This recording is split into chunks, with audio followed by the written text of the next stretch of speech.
जहन्नम क्यों डूबना जन्नत तेरा शान है रसूल जहन्नम क्यों डूबना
আমাদের নবী সাল্লাল্লাহু আলাইহি ওয়াসাল্লাম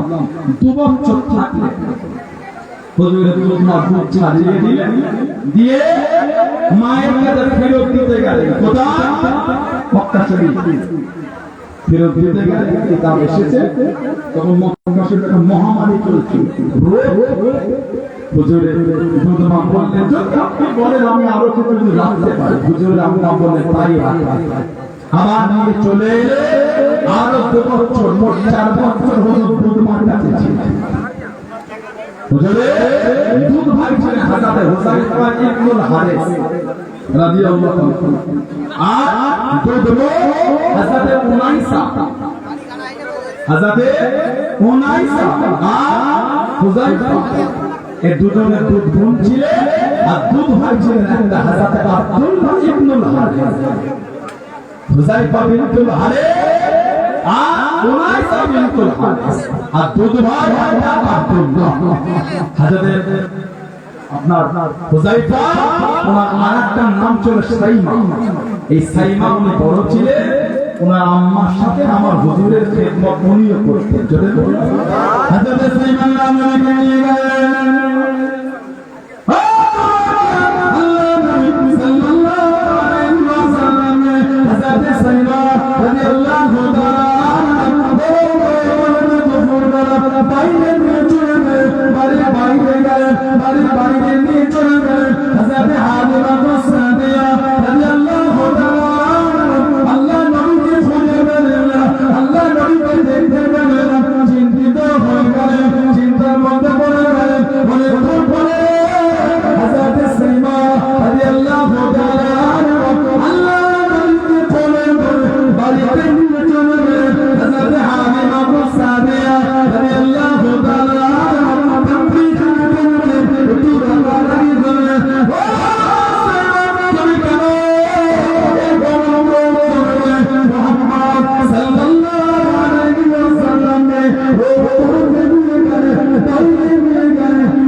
আলহামদুলিল্লাহ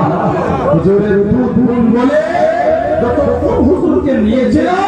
আমি দেখেছি মাথার উপর মেঘ সীম করে রেখেছে বলুন সুবহানাল্লাহ 4 বছর ছিলে কিতাবে এসেছে আল্লাহ নবী সাল্লাল্লাহু আলাইহি ওয়াসাল্লাম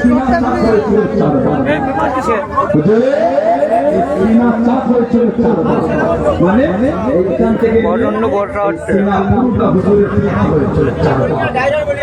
একবার 4 বছর বয়স মানে হিন্দুটা বার করে ওটাকে ফেলে একটু কালোটা ছিল ওটাকে ফেলে দেওয়া হয়েছিল संसार पानी দিয়ে এটাকে ভৌত করা হয়েছিল সুবহানাল্লাহ প্রথমে 4 বছর বয়স দ্বিতীয়বার 10 বছর বয়স তৃতীয়বার জব্বর ভাই মিরাজ শরীফে জামাত না তৃতীয়বার হুজুরের উপরে ওহী নাযিলের আগে আর চতুর্থবার মিরাজ শরীফে জামাত এই 4 বার হুজুরের সিনা থাকে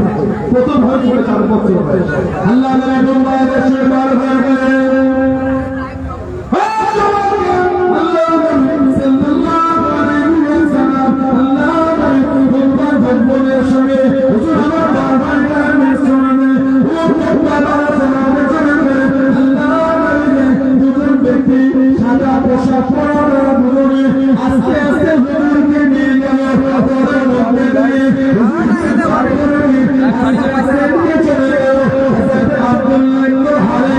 Allah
সিনাটাকে চিরা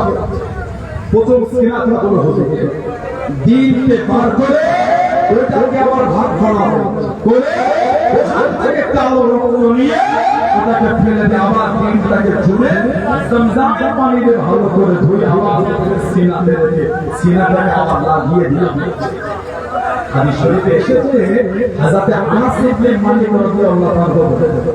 মানে বলছেন তো ওই পানিটা যদি পুরোটা মনে করতে ওই কিনে কিনে করবে আমি যেটা আল্লাহর রহমতে থেমেও যায় ওটা অনেক করতে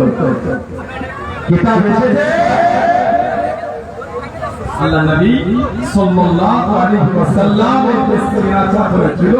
আনাস ইবনে মালিক রাদিয়াল্লাহু তাআলা বলে কি যে সিনাটা চিরা হয়েছিল চিরা থেকে যাওয়ার চূড়া হলো ওই সিনাটা আমি আনাস ওটা আমি দেখেছি জোরে বলুন সিনাটা চূড়া অবস্থা আমি দেখেছি জোরে বলুন সুবহানাল্লাহ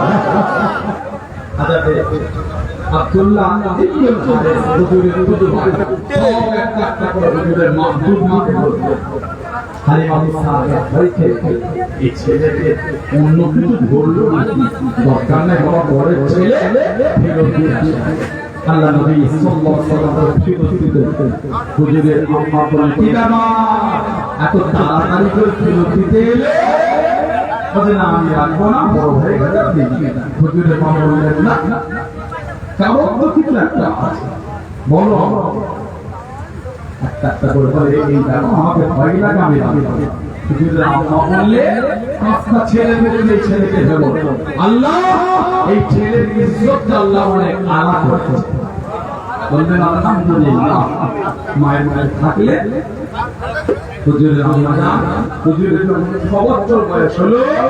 দাদু দাদের কথায় উনি চলে গেলেন মদিনা শরীফে বাপের বাড়ি আব্দুল ওয়াহাব যুবরি হুজুরের নামের নাম আব্দুল ওয়াহাব যুবরি কে যদি থাকলে এক মাস থেকে যখন ফিরে আসে আবার মক্কা শরীফে রাস্তা আবু ওয়াহাব নামের জায়গায় হুজুরের আম্মা ইন্তেকাল হয় ইন্না লিল্লাহি ওয়া ইন্না ইলাইহি রাজিউন এই আবু ওয়াহাব নামের জায়গা ভালো ভালো চরগুলো কিনা যান ছেঁড়া মারা চর্চা কি হয়েছে আবু ওয়াহাব নামের জায়গা দাফন হলো হুজুর মক্কা শরীফে গেলেন হুজুরের দাদু যান তার কিছুদিন 8 বছরের কম বেশি বয়স হলো দাদু চলে গেলেন 9 বছরের চলে গেলেন হুজুরের চাচা আবু তালিব ছেলে পুরা হুজুরের আলী রাদিয়াল্লাহু তাআলা হুজুরের আবু তালিব ওনার তারবিয়াতে হুজুরকে খুব ভালোবাসতেন খুব মহব্বত হুজুরের যখন বয়স হলো 12 বছরের একটু বেশি প্রথম হুজুর ভালো বলে সিরিয়া ব্যবসা করত হুজুর বেশ সিরিয়া যাওয়ার বেশ কিছুটা আগে